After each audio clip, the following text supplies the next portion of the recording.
बेहद के परम प्रकाश की परम महाशांति है। बेहद के दिव्य परम प्रकाश की महाशांति है। बेहद की महाशांति है। बेहद के प्रकाश की परम महाशांति है। परम महाशांति है। देखो बच्चों, जो सब परिवर्तन करने वाले बच्चे हैं, जो दादाजी के दिल तक नशीन बच्चे हैं, जो सच्चे सच्चे विश्व सेवाधारी हैं,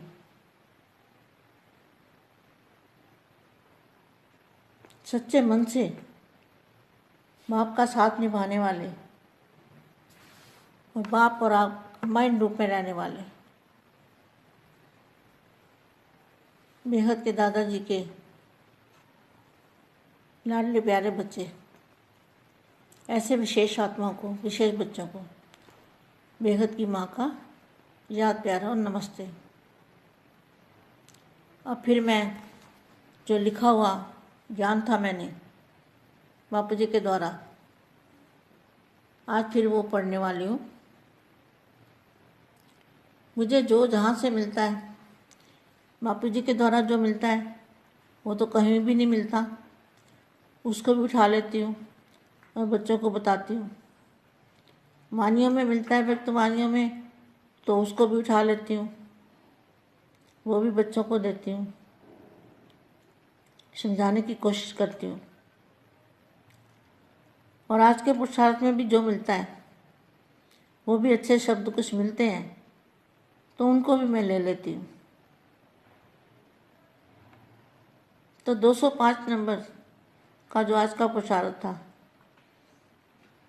उसमें था कि जो शक्तियाँ हैं, शक्तियों से पर्दा उठ गया। तो पर्दा उठने का मतलब क्या है? जो पहले बंद दरवाज़ा पड़ा था, शक्तियों का दरवाज़ा बंद पड़ा था, वो बापू जी के द्वारा खुला ना। शक्तियाँ कहाँ पर हैं? कौन सी शक्तियाँ? कैसी शक्ति? उस शक्ति से होगा क्या? वो कौन सी पावर है जिसको शक्तियाँ बोलते हैं? और धारण कौन करेगा? जो बेहद की शक्तियाँ होंगी वही बेहद की शक्ति को धारण कर सकती है। साधारण आत्मा उस बेहद की शक्ति को, दादाजी की शक्ति को धारण नहीं कर सकती। तो पर्दा किनके लिए उठा है? जो बेहद की शक्तियाँ, चाहे उसमें पुरुष हो या नारी हो, कोई भी हो, आत्मा रूपी सब भाई भाई है। तो बेहद के दादाजी की जो शक्तियाँ हैं उसके ऊपर से पर्दा उठ गया है। तो ये पर्दा उठा तो शक्तियाँ लेने वाले कौन हैं? बेहद के बच्चे जो हैं, बेहद की आत्माएं, वो इस शक्ति को धारण कर सकते हैं, उसको समझ सकते हैं और उधारण करके अपना फरिश्ता स्वरूप और आत्म स्वरूप की अनुभूति कर सकते हैं।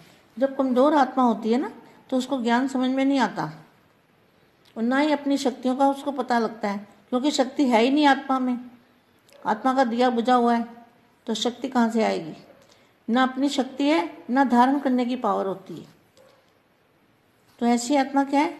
सिर्फ बोलना और बुलवाना जानते हैं। क्या करते हैं? बोलना और बुलवाना और सुनना और सुनाना। धारण करने की पावर ऐसे आत्मा में नहीं होती, ना समझने की शक्ति होती, क्योंकि आत्मा की कैपेसिटी इतनी है, ज्ञान समझने की शक्ति नहीं है, क्योंकि आत्मा इतनी कमज़ोर हो चुकी है। तो आत्मा कमज़ोर कैसे हो जाती है? आत्मा कमज़ोर होती है जो इन आँखों से देखते हैं, इसी में खुशी मनाते हैं। घर बार ये सब जो कुछ मिलता है, गाड़ियाँ, मोटर गाड़ियाँ, सुख सुविधा के साधन, जो भी मिलता है उसको विश्व सेवा में लगाना चाहिए। अगर किसी के पास है तो उसको क्या करना चाहिए? विश्व की सेवा में लगाना चाहिए, अपने ऊपर जोश नहीं करना चाहिए। तो कमज़ोर आत्मा क्या करती है? कमज़ोर आत्मा उसमें फंस जाती है। उसके लालच में फंस जाती है, उसको यूज़ करने के लिए, सुख भोगने के लिए फंस जाती है। आप देख लो, जिनके पास, आपको पता है इतनी बड़ी संस्था के पास कितना सोने की द्वारका कहाँ पर है, बापू जी ने बताया हुआ है ना। तो सुख सुविधा को नहीं छोड़ने की ताकत, आत्मा में ताकत ही नहीं है कि ज्ञान समझे और ये स्थूल माया को छोड़े। खाली दिखावा कर रहे हैं, बाकी माया छोड़ नहीं सकते। अगर माया छोड़ दे ना तो तुरंत बाप को जान जाए। जो मायावी लोग हैं वो बाप को नहीं जान सकते, ये पक्का प्रूफ है। मायावी लोग बाप को नहीं पहचान सकते क्योंकि कमज़ोर हो चुके हैं, माया के वश में है। माया ने उनको वश में किया हुआ है। और बेहद के बच्चों को माया छू भी नहीं सकती। वश में तो करना बहुत दूर है, बेहद के बच्चों को माया छू नहीं सकती। तो ऐसी कमज़ोर आत्माएं ना ज्ञान धारण कर सकती है, ना दूसरों को दे सकती है। तो अपने साथ दूसरों का भी बेड़ा डुबोते हैं, खुद तो डूबे डूबे, औरों को भी साथ में ले डूबे। इनका ये हाल है। जो इनको मानने वाले हैं उनको भी ले डूबेंगे। ऐसा नहीं कहेंगे कि भाई जाओ तुम सुनो, हम नहीं जा सकते, तुम सुनो, वो भी नहीं छोड़ेंगे, नहीं, बल्कि उनके घर तक पहुंच जाएंगे कि वहाँ मत जाना, ना सुनना। तो ठीक है, इनका भाग्य इतना ही है, तो इसमें हम क्या कर सकते हैं। हम तो बहुत कोशिश कर रहे हैं, वाइब्रेशन डाल रहे हैं बेहद की परम शांति की। अब मैं जो लिखा हुआ ज्ञान है बेटा, वो मैं अपने बच्चों को आज दे रही हूँ, और कल से फिर दूसरी वाणी, अव्यक्त वाणी फिर दूंगी। फिर बाद में कभी भी लिखा हुआ ज्ञान है बच्चों को सुनाया करूँगी कि मैंने क्या लिख रखा है, तो बच्चों को पता चल जाए कि माँ ने कोई मेहनत की है या नहीं की है। दादाजी के द्वारा जो मुझे शक्तियाँ मिली है, पावर मिलती है, ज्ञान समझने की शक्ति मिली है, बापू जी ने जो मुझे पावर दी है, उसको मैंने बच्चों के लिए जमा करके रखा है। वो आज मैं बच्चों को बता रही हूँ। जहाँ लिखा है फरिश्ता स्वरूप कैसा है और उसका रंग रूप। देखो बेटा, ये बात है कि जैसे जब तक हम बन नहीं जाते ना आत्म स्वरूप या फरिश्ता स्वरूप बन नहीं जाते, तब तक मुझे रोज़ ही सिखाना है। क्योंकि रोज़ रोज़ सिखाने से एक ही चीज़ वो दिमाग के अंदर घर कर जाती है, बैठ जाती है कि हमें ऐसा बनना है और ये करना है, फिर ड्यूटी याद रहती है।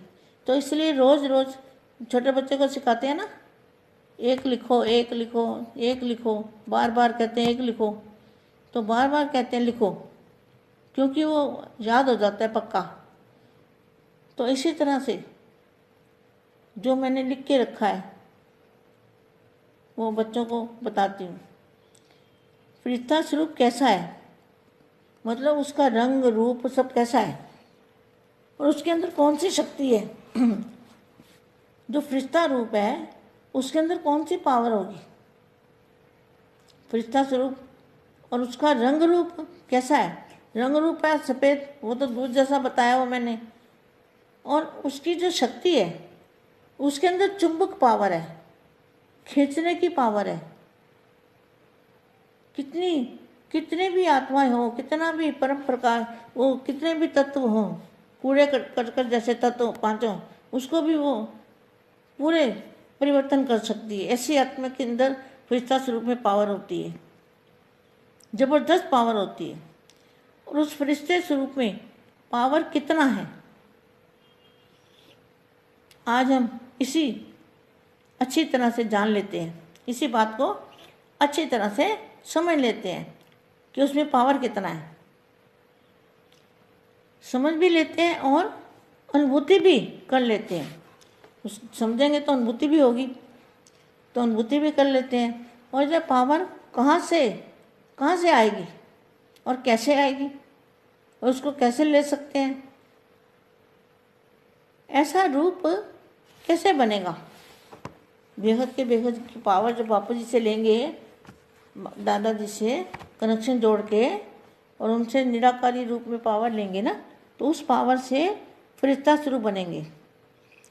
अविनाशी फरिश्ता स्वरूप, अविनाशी, जिसका कभी विनाश नहीं होगा, ऐसा फरिश्ता स्वरूप हमारे इस व्यक्ति के अंदर अव्यक्त बॉडी, अव्यक्त शरीर, वो ऐसा बन जाएगा अंदर, तब ये ऊपर वाला परिवर्तन हो जाएगा।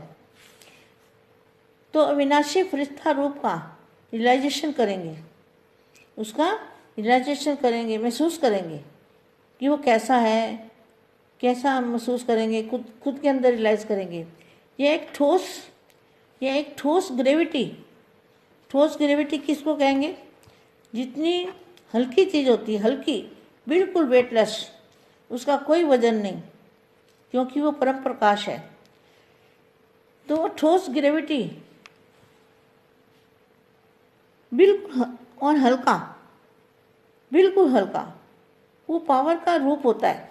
पावर का रूप क्या है? एकदम हल्का, ग्रेविटी पावर, ग्रेविटी खींचती है अपनी तरफ।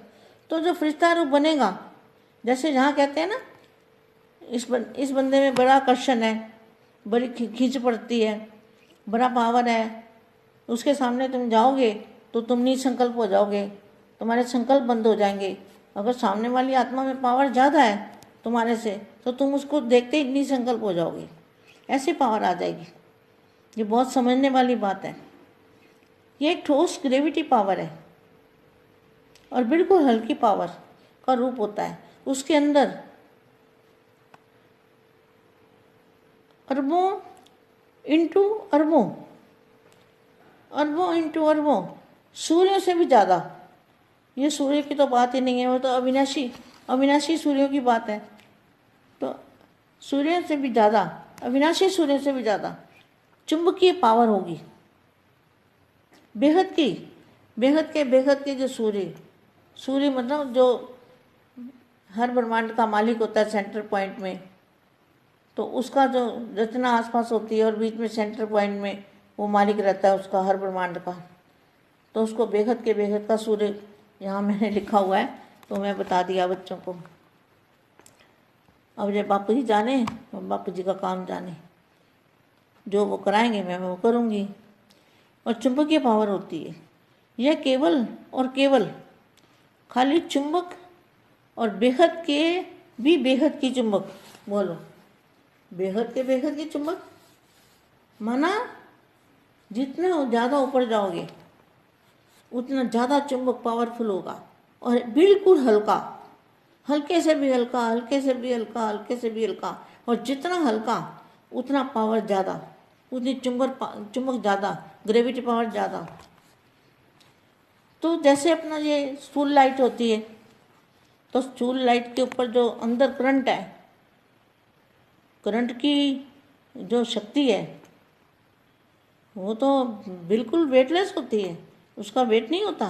वेट तो रबड़ का होता है, जो रबड़ चला हुआ है ना ऊपर, जैसे हमारी बॉडी के ऊपर रबड़ चला हुआ है, हमारी आत्मा के ऊपर, स्वरूप के ऊपर, फरिश्ता रूप के ऊपर रबड़ चला हुआ है ना ऊपर, लेकिन आत्मा निराकार हल्की। तो यहाँ क्या लिखा है? बेहद की चुंबक का स्वरूप होता है। उसकी एक झलक से, सिर्फ एक झलक से ही, जैसे हमारी बुद्धि में उसकी झलक आ जाती है, बेहद की कला की, बेहद की कला की, ऊंच से ऊंच स्थान की वो चुंबक जब हमारी बुद्धि में आ जाती है, कितनी देर? एक झलक से ही विश्व परिवर्तन हो सकता है। यही है स्वपरिवर्तन से विश्व का परिवर्तन।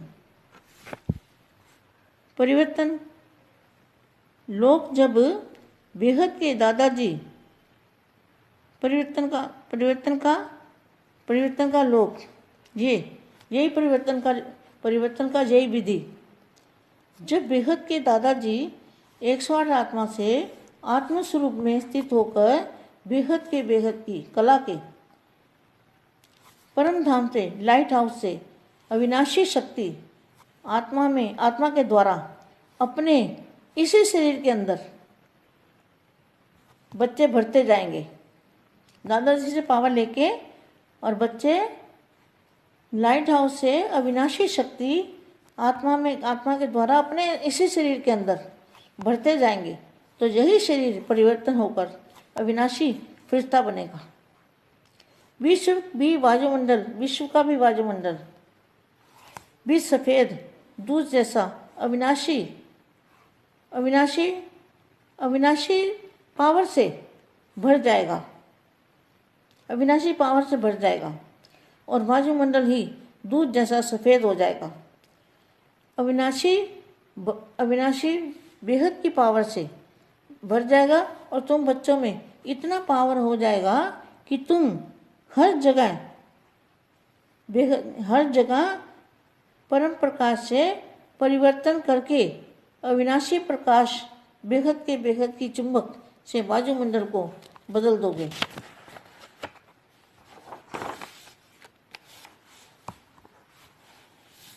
तो अविनाशी पावर को ही भरपूर कर सकते हो और करोगे भी।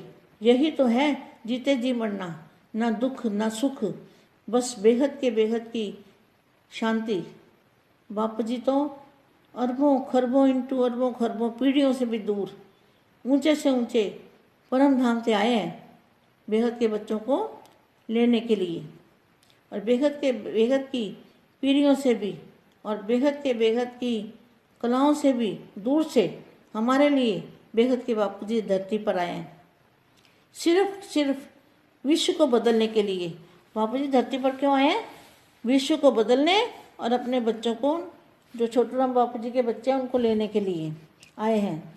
तो सिर्फ और सिर्फ विश्व को बदलने के लिए, परिवर्तन के लिए अब बेहद के बच्चों की जिम्मेवारी है कि अपना फरिश्ता रूप बनकर स्व परिवर्तन से विश्व परिवर्तन और परम धाम को यहाँ उतारना है। चाहे परम धाम को यहाँ उतारो, चाहे तुम वहाँ चले जाओ, बात तो एक ही है।